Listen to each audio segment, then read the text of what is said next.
Max TV ప్రేక్షకులకు నమస్కారం. నేను మీ శ్రావ్య. ప్రస్తుతం మనతో పాటు ఉన్నారు కాళీమాత ఉపాసకురాలు డాక్టర్ సింధు మాతాజీ. మరి అమ్మగారితో మాట్లాడి మరికొన్ని విషయాలు తెలుసుకుందాం. నమస్తే అమ్మ. నమస్తే అమ్మ. ఎలా ఉన్నారమ్మా? బాగున్నాను అమ్మ. పూర్వం రోజుల్లో చేతబడులన్నా క్షుద్ర పూజలన్నా బాగా ఉన్నాయి అని నమ్మేవారు. అసలు నిజంగానే క్షుద్ర పూజలు చేతబడులు నిజంగానే ఉన్నాయంటారా? ఓం శ్రీ గురుభ్యో నమః. ఓం శ్రీ మాత్రే నమః. చేతబడులు క్షుద్ర పూజలు అంటే మీనింగ్ ఏంటంటే ఒక మనిషిని నెగిటివ్గా హిప్నటైజ్ చేయటం. క్షుద్రం అంటే మనిషి యొక్క బ్యాడ్ థాట్ అన్నమాట. క్షుద్ర పూజ చేతబడి ఏంటంటే ఇప్పుడు ఒక ఎనర్జీ ఉంటుంది, యూనివర్స్లో ఉన్న ఎనర్జీ అంతా నార్మల్గా ఉంటుందన్నమాట. ఇప్పుడు కరెంట్ ఏ విధంగా అయితే న్యూట్రల్గా ఉంటుందో, కరెంట్ని ఏసీకి వాడితే ఏసీ వర్క్ అవుతుంది, ఫ్రిడ్జ్గా వాడితే ఫ్రిడ్జ్ వర్క్ అవుతుంది. అలాగే మనం దాంతో ఒక మనిషికి పెడితే మనిషి జీవితాన్ని కూడా స్పాయిల్ చేయొచ్చు కదా. కేవలం క్షుద్రం అంటే మనిషి యొక్క ఆలోచన మాత్రమే. ఇక్కడ క్షుద్ర పూజ అంటే ఏంటంటే యూనివర్స్లో ఉన్న అమ్మవారి శక్తిని నెగిటివ్గా వాడటం.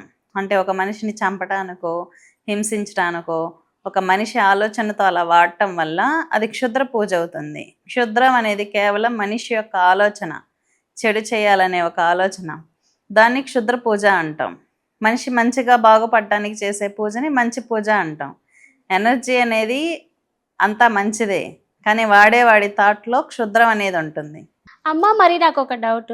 జనరల్గా ఒక మనిషి మీద చేతబడి చేసిన తర్వాత మళ్ళీ ఆ మనిషి ఎవరైతే చేస్తారో వాళ్ళు మళ్ళీ వద్దు చేయకూడదు అనుకుంటే మళ్ళీ అది వెనక్కి తీసుకోగలమా? తీసుకోవచ్చు. అంటే ఎలా అంటే ఇప్పుడు ఒక మనిషి యొక్క పర్సనల్ ఉంటాయి. హ్యూమన్ బాడీకి దగ్గరగా ఉన్న క్లాత్, కాళ్ళ కింద మట్టి, శరీరానికి దగ్గరగా ఉన్న వస్తువులు, మన శరీరంలో వృద్ధిదాతువులు అంటారు. వృద్ధిదాతువులు అంటే డెవలప్ అయ్యేవి, చేతి గోర్లు, జుట్టు, ఇటువంటి వాటిని తీసుకున్నప్పుడు ఏంటంటే వాటిలో మన జీన్స్ ఉంటుంది. మన జీన్స్ ఉన్నప్పుడు మన జీన్స్ ఎక్కడైతే ఉందో మన ఎనర్జీ బాడీని అక్కడ అట్రాక్ట్ చేయొచ్చు. దాన్ని ప్రాణాకర్షణ మంత్రం అంటారు. మన ప్రాణాన్ని అంటే మన శక్తిని అక్కడికి అట్రాక్ట్ చేసి నెగిటివ్గా హిప్నటైజ్ చేసి వాటికి బలులిచ్చి మన మీద ప్రయోగిస్తారు. ప్రయోగాన్ని ఉపసంహరించుకునే ప్రక్రియ కూడా ఉంది. అంటే ఇది ఒక టెక్నాలజీ లాంటిది అన్నమాట. తంత్రం అంటే నథింగ్ బట్ ఏ టెక్నాలజీ. అంటే ఒక మనిషి మీద ఒక ఎనర్జీని వదలడం, మళ్ళీ రివర్స్ తీసుకోవటం, ఇవన్నీ ఏంటంటే ఒక టెక్నాలజీ లాంటిది. పోనీ ఈ టెక్నాలజీని అర్థం చేసుకోవాలంటే మనిషికి దివ్య దృష్టి ఉండాలి. అంటే చూడగలగాలి, సెన్సెస్ అందుకోగలగాలి. మనకేది కనిపించలేదనుకోండి ఏది ఉండదు. ఒకవేళ కనిపిస్తేనే అందుకుంటేనే ఇటువంటివన్నీ చేయగలరు అన్నమాట. ఇలాంటివన్నీ ఉన్నాయి. ఎందుకంటే ఈరోజు కొన్ని వేల మంది, లక్షల మంది అవి ఫేస్ చేస్తున్నారు. ఇప్పటికి కూడా చేతబడి క్షుద్రం అనేది అనే మాట మనుగడలోకి ఉంది అంటే సఫర్ అవుతున్న వాళ్ళు లక్షల్లో ఉన్నారు వాటి వల్లని. ఎందుకంటే దానికి సంబంధించినటువంటి ఎక్స్పీరియన్స్లు అనేది ప్రతి ఒక్కరూ పొందుతున్నారు కాబట్టి, ఇబ్బంది పడుతున్నారు కాబట్టి ఆ చేతబడి క్షుద్రం అనే మాట ఇప్పటికి కూడా మనుగడలో ఉంది. అమ్మ, గ్రామ దేవతలకు పూజ చేసినప్పుడు బోనం ఎత్తుతారు. బోనం ఎత్తినప్పుడు అమ్మవారు మనలోకి వచ్చింది అంటారు. అది నిజంగా అలా జరుగుతుందంటారా, లేకపోతే అదంతా డ్రామా అంటారా? ఎవరికి డ్రామా వేయాల్సిన అవసరం ఉండదు. నిజానికి డ్రామా వేసే వాళ్ళు కూడా ఉంటారు. అందరినీ మనం జడ్జ్ చేయలేం. 100% 50% కరెక్ట్గా వస్తుంది. ఒక 20% సైకలాజికల్ ప్రాబ్లమ్స్ వల్ల, లేకుంటే మనీ బేస్డ్ డబ్బు కోసం చేసే వాళ్ళు కూడా ఉంటారు. అందరూ కరెక్ట్గా ఉన్నారని చెప్పలేం. ఇంకొకటి ఏంటంటే అమ్మవారి జాతర అనేది ఒక ఎనర్జీని ఎక్కువగా ఆవాహన చేయడం. ఒక 100 మంది కూర్చొని జాతర చేసినప్పుడు శక్తి ఎక్కువగా వస్తుంది. ఒక 100 మంది ప్రార్థిస్తే, సింగిల్గా పూజ చేస్తే తక్కువగా వస్తుంది. ఈ 100 మంది ప్రార్థించడం వల్ల ఏమవుతుందంటే శక్తి ఎక్కువగా యాక్టివేట్ అవుతుంది. కాస్మిక్ పవర్ యాక్టివేట్ అయినప్పుడు ఎమోషనల్గా నమ్మకంతో ఎవరైతే కనెక్ట్ అవుతారో ఎనర్జీని రిసీవ్ చేసుకోగలరు. అంటే సేమ్ ఫ్రీక్వెన్సీ. ఇప్పుడు రేడియో ఛానల్ చేంజ్ చేసినప్పుడు ఎలా అయితే ఆ ఫ్రీక్వెన్సీకి కనెక్ట్ అయ్యి సాంగ్ వినిపిస్తుందో ఆ విధంగానే మనిషి కూడా ఎమోషనల్గా కనెక్ట్ అయినప్పుడు దివ్యలోకాలకు కనెక్ట్ అయిపోతాడు. అలాంటప్పుడు ఎనర్జీ ఫ్లో అవుతే హ్యూమన్ బాడీలో ఉన్న కుండలిని అనేది అసాధారణ శక్తితో యాక్టివేట్ అవుతుంది. అలా అసాధారణ శక్తితో యాక్టివేట్ అవ్వడం వల్ల మనిషి అలా వైబ్రేషన్స్కి గురవడం జరుగుతుంది. అంటే సడన్గా లేస్తే సడన్గా హీల్ అయితే, ఇప్పుడు ఒంట్లో ఒక కత్తి పడుచుకుంది అనుకుందాం, కత్తిని సడన్గా తీస్తే మనిషి తట్టుకోలేడు కదా, ఆ విధంగా సడన్గా జరిగేటటువంటి ఒక ప్రక్రియ అది. అమ్మ, అందరికీ ఒక అపోహ ఉంటది, అసలు నిజంగానే దేవుడు ఉన్నాడా, దెయ్యాలు ఉన్నాయా అంటే వారి నమ్మకం. దేవుడు ఉన్నారు అంటే ఉన్నారు, లేరు అంటే లేరు అనుకుంటా. అసలు నిజంగానే దేవుడు దెయ్యాలు అసలు ఉన్నాయా మేడం? ఇప్పుడు కరెంట్ ఉంది, కరెంట్ని మనం చూడగలమా? లేదు. ఫీల్ అవ్వగలం, అవునా? అవును. దేవుడు కూడా అంతే, దెయ్యం కూడా అంతే, ఎక్స్పీరియన్స్డ్. ఇప్పుడు ఎనర్జీ, కరెంట్ని మనం ఏ విధంగా అయితే వాడుకుంటున్నాం ఒక వైర్ గుండా, ఎనర్జీని కూడా ఫీల్ అవ్వాలి.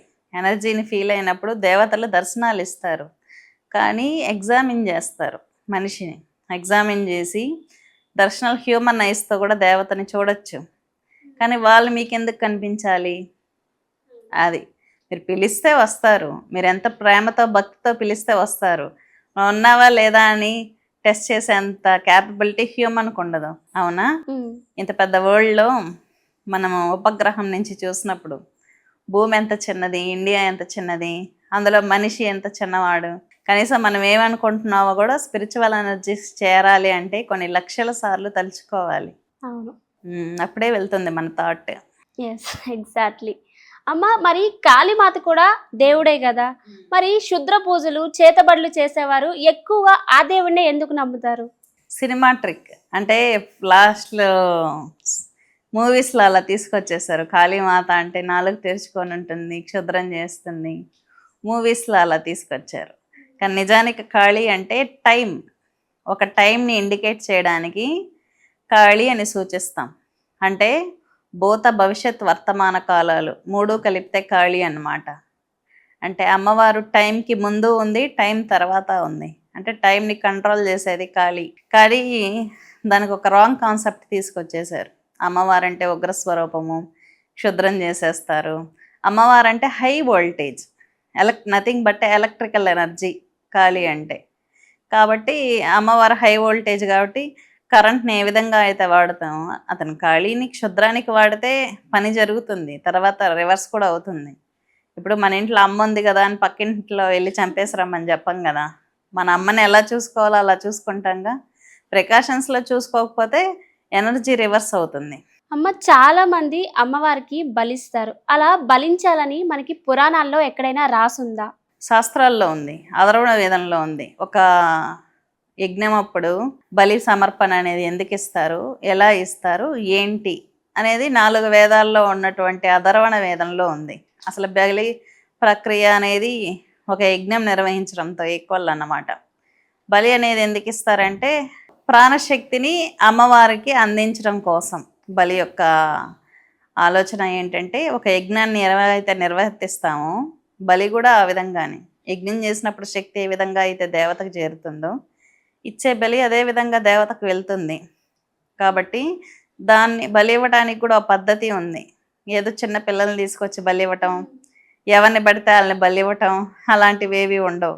అంటే సినిమాటిక్ లో చూపిస్తారు కదా మేడం, సినిమాలో అది వేరు, రియలిస్టిక్ గా వేరుగా ఉంటుంది. ఇప్పుడు అమ్మవార్లు కూడా సినిమాలో చూపించినట్లు ఉండరు, నిజంగా దర్శనం ఇచ్చినప్పుడు డిఫరెంట్గా కనిపిస్తారు. అది ఎక్స్పీరియన్స్ అయిన వాళ్ళకి తెలుస్తుంది. బుక్కిష్ నాలెడ్జ్ వేరు, ప్రాక్టికల్ నాలెడ్జ్ వేరు. చాలా బాగా చెప్పారమ్మా, ధన్యవాదములు.